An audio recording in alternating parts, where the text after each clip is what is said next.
programa realizado por el Instituto Tecnológico Metropolitano.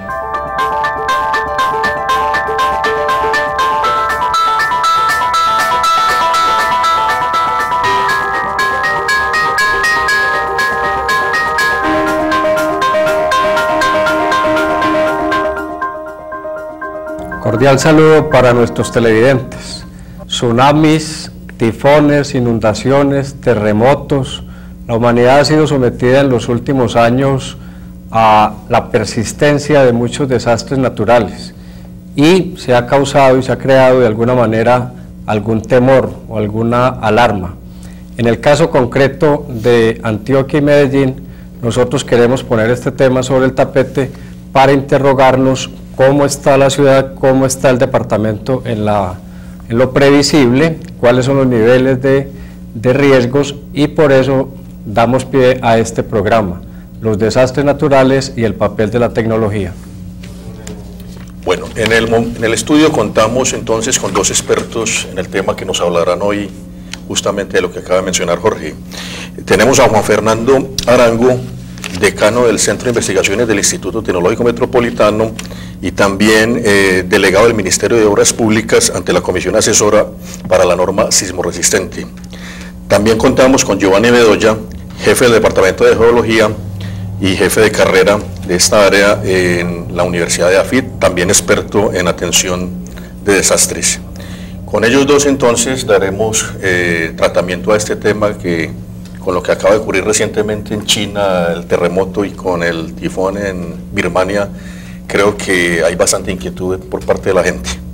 Yo creo que la pregunta inicial para los dos invitados es, cada uno desde su óptica y desde su profesión, ¿cuál es el nivel de riesgo que tiene la ciudad de Medellín en materia de riesgo sísmico?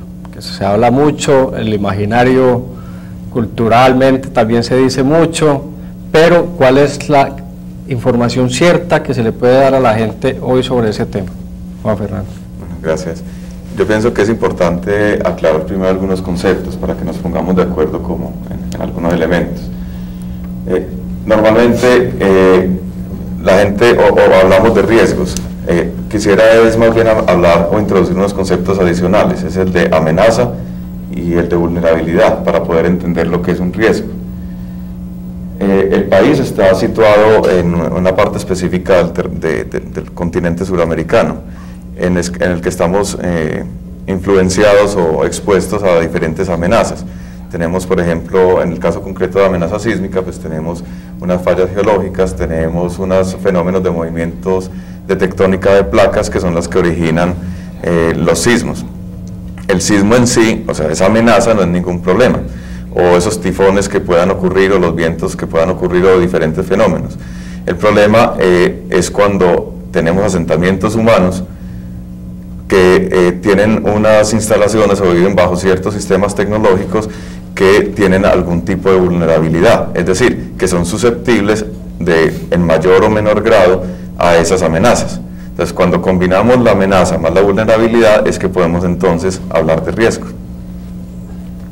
Profesor Giovanni. Sí, totalmente de acuerdo con Juan. O sea, el riesgo es la amenaza cuando se nos mezcla a nosotros con la vulnerabilidad. Para el caso de los sismos, pues esa amenaza es latente y la tenemos. Y la tenemos y lamentablemente no podemos pararla, porque es que la Tierra es completamente dinámica. Gústenos o no nos gustes, esos sismos se han producido, se están produciendo y se van a producir hacia futuro. Ahí yo creo que tenemos que analizar un poquito esa vulnerabilidad que tiene en el caso específico Medellín. Y esa vulnerabilidad la podemos nosotros analizar básicamente en tres aspectos: en las infraestructuras, en la organización y en las personas, si están capacitadas, si están formadas, etc.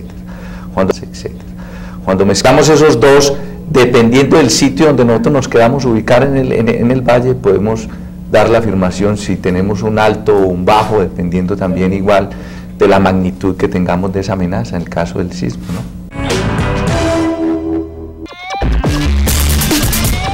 De acuerdo con la Asociación Colombiana de Ingeniería Sísmica, el 80% de la población colombiana se encuentra asentada en zonas de medio y alto riesgo sísmico. Antioquia, infortunadamente, está considerada en una categoría intermedia. El riesgo sísmico obligó a la constitución de la Red Sismológica Nacional en 1993, que incluye no solo normas sismoresistentes, sino que además establece como necesarias 30 estaciones de monitoreo y mapas de amenaza sísmica. Giovanni, entonces tendríamos que mirar ahí como varios aspectos. Una cosa es la intensidad del fenómeno, del sismo en este caso. Otra es qué tan preparada estará la gente para responder a un sismo en un momento determinado, y otras son ya las condiciones que se pueden tener desde el punto de vista locativo, de infraestructura, de tecnología, tanto en la parte de prevención como en la parte de intervención del problema. ¿Por dónde habría que empezar? Yo creo que en estos procesos de los fenómenos naturales, la primera parte por la que hay que empezar es por conocer el fenómeno. O sea, nosotros después de conocer el fenómeno en la parte técnica tenemos que acudir a la sensibilización de la gente sobre el proceso. Luego de que tenemos la gente sensibilizada, de alguna manera se le da una capacitación. Cuando la tenemos capacitada, luego la pasamos al otro estamento, que es tenerla educada. Y en el momento en que la tengamos educada, podemos hablar de un proceso de exigencia. De exigencia me refiero a un comportamiento determinado cuando nosotros tengamos una eventualidad. Todo el mundo, incluso es una pregunta cuando uno está dando clase, hombre, ¿Medellín sí está preparada para responder ante un sismo? Y la respuesta que casi siempre damos los académicos, lo que estamos trabajando en el tema de los desastres es, hombre, depende de la magnitud del sismo, depende de la zona de Medellín donde estemos nosotros hablando, porque dependiendo de esa magnitud, de la zona donde nosotros estamos hablando, podemos decir si estamos preparados o no estamos preparados. Para que nos formemos una idea, en Medellín tiembla a diario.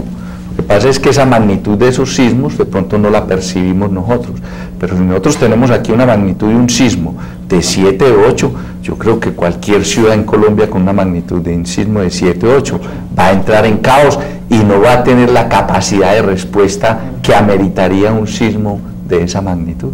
O sea que un sismo desborda la capacidad no solamente de respuesta, sino también de la infraestructura, por más que esté siendo diseñada sismoresistentemente. Juan, usted que es ingeniero civil y entiendo que hay una norma de sismoresistencia que se debe cumplir, ¿eso qué tan efectivo puede ser a la hora de un sismo cualquiera? Empezando pues por uno de baja magnitud, pues, y en la medida en que se acrecienta. ¿Hasta dónde llega la exigencia de la norma? ¿Hasta dónde realmente la norma ayuda a prevenir? Bien, eso es una muy buena pregunta.